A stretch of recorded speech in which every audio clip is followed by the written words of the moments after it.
It seemed like an odd way to spend a Saturday, watching the blood sports at a festival for far-right extremists. This was the summer of 2019, and I'd gone to Ukraine to learn more about these groups. From the crowds, one thing seemed pretty clear about them. They weren't bothered by the fact that this event was organized by the Azov movement, a far-right group that has increasingly been linked to violence around the world. The shooter is linked to a 74-page manifesto filled with white supremacist rhetoric. FBI agents say he expressed a desire to travel to Ukraine to fight with a far-right paramilitary group. At least one member of an American hate group also trained in Ukraine, with Azov Battalion.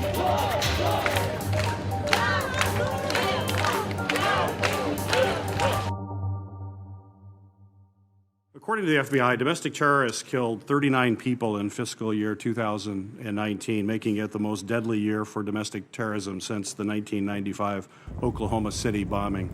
The threat of white nationalism has evolved since Oklahoma City, where a domestic terrorist used a truck bomb to kill at least 168 people. Police don't tend to see such terrorists as lone wolves acting in isolation anymore. It's become clear to law enforcement that these attackers often have links to a global network, one with common goals and a shared ideology. We are looking very hard at white supremacists or neo-Nazis here, connecting through social media online with like-minded individuals overseas, and in some cases actually traveling overseas to train. Over the last few years, experts in violent extremism have grown especially alarmed about the Azov movement. The group emerged from the revolution that swept across Ukraine in 2014, and it has gotten a lot stronger amid the ongoing war with pro-Russian forces in eastern Ukraine. The fighting in that region has become kind of ideal breeding ground for militias like Azov. At their public events, one thing that surprised me was how many Ukrainians tend to see Azov not as militants or extremists, but as war heroes. In Kiev, the capital, I watched an Independence Day parade where veterans of the Azov Battalion marched alongside other volunteer militias, surrounded by cheering crowds, who thanked them for defending Ukraine against Russia. But even at the march, there were signs of the far-right ideology that's so common inside Azov. The symbols on their flags have been especially controversial. Azov says it combines the letters I and N for idea of nation, but extremism experts see it as an emblem of Nazism. The official symbol of Azov, it's a version of Volksangel. It was one of the symbols of one of SS division during the World War II. It is one of more or less usual symbols for neo-Nazi groups all over the world. And it's not just about their symbols. When it was founded in 2014, Azov drew many of its commanders and recruits from Ukraine's most notorious far-right groups, including outright neo-Nazis. We basically recruited everyone who could hold weapons in their hand when Ukrainian state was paralyzed and the defense of Ukrainian state was totally in the hand of Ukrainian volunteers. So there were many war adventurers, guys who believed that they are on kind of ideological tour to save maybe the future of the West and so on and so forth. So the future of the white race? Or, yes, yes. Azov's paramilitary wing is now a major fighting force, with its own bases and training grounds near the front lines of the war against pro-Russian forces. After the Veterans Parade in Kiev, I interviewed Andrei Beletsky, who founded the Azov movement in 2014. Воинское братство – это люди, которые не просто служили вместе проливали кровь, переживали гибель товарищей, сладость побед, охраны общественного порядка на улице. Мы создаем отряды самообороны, которые помогают поддерживать порядок на улицах. Azov's leaders have also tried to break into politics. They failed to win any seats in parliament during the most recent elections in 2019, but their plans in Ukraine are ambitious. Сьогодні ми відпочиваємо, але навіть відпочиваючи, ми пропагуємо наші нові українські цінності. Бути сильними і сміливими, бути єдиними і відчувати братерство своєї нації. What worries officials in the West is Azov's recruitment strategy. It's tried hard to build friendships with far-right groups around the world, especially in the US and Europe. During my visit in 2019, I spent a day at one of the biggest recruitment events in Azov's history. Thousands of people showed up for a day of fighting sports and blatant propaganda. There were neo-Nazi symbols, tattoos, and posters all over the place. And many in the crowd seemed pretty receptive to Azov's far-right ideology. Бути толерантним про ЛГБТшникам – це не природне. Для цього треба людині промити мозки. Поважати своїх батьків, любити своїх дітей, пишатися за свою країну – це нормально. Events like this also tend to attract recruits from abroad.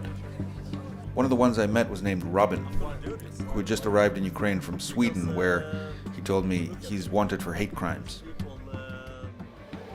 This is hard to explain the surroundings for someone who's watching this, you know. It's surreal. It's like, I don't know, it's like something you read about the great Germany before, you know, in the 1920s.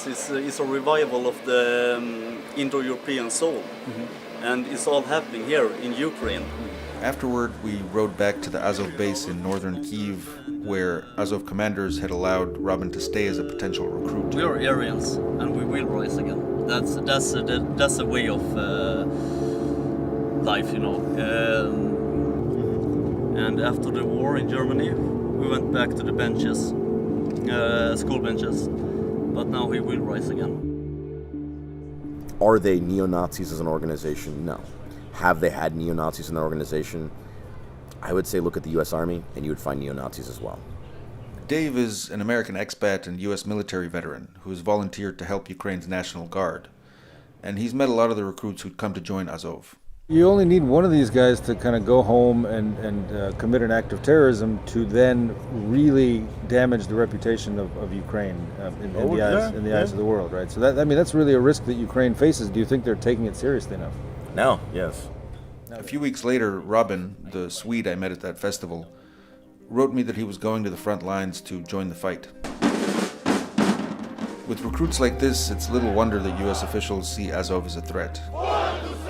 Experts point out that the pace of white supremacist terrorism has intensified, with new incidents frequently filling the headlines.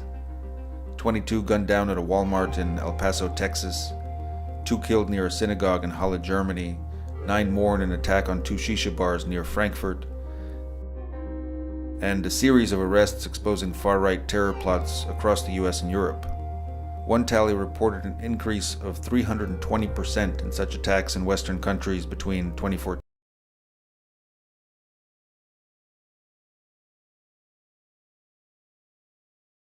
They are what they are. The answer of Ukraine's president when quizzed by Fox News about the neo-Nazi Azov battalion and the atrocities it's accused of. I discussed that a little earlier with RT's Donald Quarter and Roman Kosrev. Azov battalion, that is said to be Nazi-affiliated organization operating as a militia in your country, said to be committing their own atrocities. Azov was one of those many battalions. They are what they are. Well, Fox News really put Ukrainian President Vladimir Zelensky on the spot by asking him what the American people should know about atrocities committed by the neo-Nazi Azov battalion in Ukraine. His response? They are what they are. The Ukrainian president then went on to try to justify his statement by saying that they're now part of the official Ukrainian armed forces. Let's take a listen to what he said. Everything from all the components of those volunteer battalions later were incorporated into the military of Ukraine. Those Azov fighters are no longer self-established group. They are a component of the Ukrainian military. Perhaps Zelensky was implying that they're now more accountable to Ukrainian law, but it doesn't really look good when a government consciously accepts neo-Nazis into its official armed forces. Now, if you went on the internet and tried to look for this part of the interview on any of Fox News' resources, you'd be out of luck, because it's been wiped from all of Fox News' internet platforms. And this is just one part of a wider campaign to whitewash Azov Battalion in the Western media. We've seen attempts to play down their neo-Nazi sentiments, to play down reports of torture of Russian POWs by the Azov Battalion in a number of Western media outlets. These include the Financial Times and even the BBC, which has shown reporting of troops in the Azov Battalion wearing Nazi symbols on their uniforms. Needless to say, this is not fooling everyone. President Zelensky asked about the crimes of the Nazis from the Azov battalion and shooting at prisoners of war. They are what they are. Zelensky also confirms that the Nazis officially serve in the Ukrainian army. The US supports the Nazi? Fox, like the rest of the Western media, does not show the inconvenient truth, which was cut from the interview. Zelensky asked about the torture practiced by the Nazi Azov regiment, to which Zelensky replied, "They are what they are," a short answer that says a lot. Regarding Azov Nazis, Zelensky says they are what they are, offers no explanation or remorse or expectation of any justice being done about latest Azov atrocities of prisoner of war torture and killings. Zelensky also tried to justify supporting Azov by saying that the battalion has been defending its homeland. That's despite the fact that it's been indiscriminately attacking Donbass over the past 8 years. This is a region that, although it declared independence, Kiev considers it to be part of its own territory.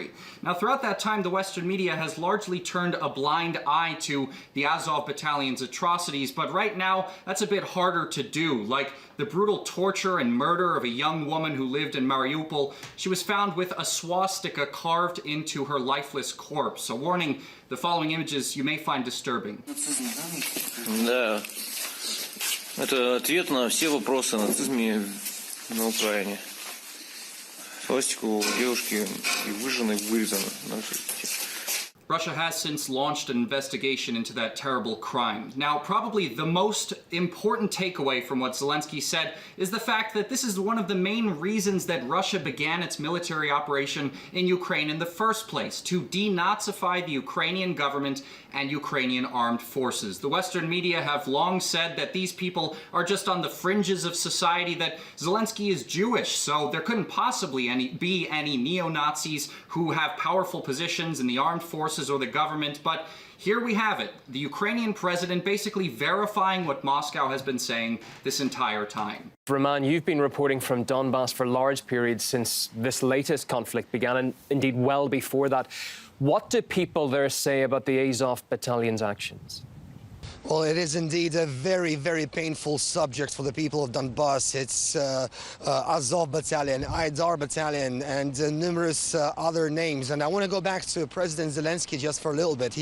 In that interview, he's also talking about the fact that some members of the Azov Battalion actually received prison sentences. However, since the Russia's special military operation in Ukraine began, most of those people had been released along with other hardened criminals, and they had been remobilized into the Ukrainian army.